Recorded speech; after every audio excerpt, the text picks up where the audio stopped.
গুয়াহাটি যেরকম জিএমসি তে অনেক ইকুইপমেন্টস অনেক কিছু ডেভেলপ, তা আমাদের সেরকম করতে হলে কি কি ইকুইপমেন্টস এর দরকার actually?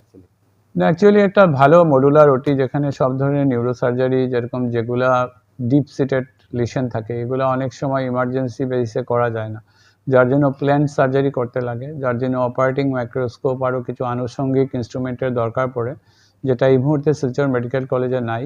আমরা পদক্ষেপ নিয়েছি এবং সরকারও এই ব্যাপারে খুব সহায়তা করছেন।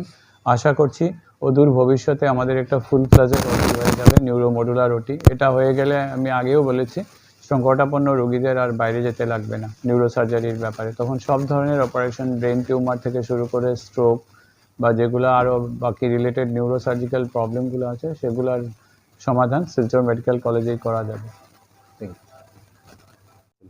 না, অ্যাকচুয়ালি একটা ভালো মডুলার ওটি যেখানে সব ধরনের নিউরোসার্জারি যেরকম যেগুলা ডিপ সিটেড লিশন থাকে এগুলো অনেক সময় ইমার্জেন্সি বেসিসে করা যায় না, যার জন্য প্ল্যান সার্জারি করতে লাগে, যার জন্য অপারেটিং মাইক্রোস্কোপ আরও কিছু আনুষঙ্গিক ইনস্ট্রুমেন্টের দরকার পড়ে, যেটা এই মুহূর্তে শিলচর মেডিকেল কলেজে নাই।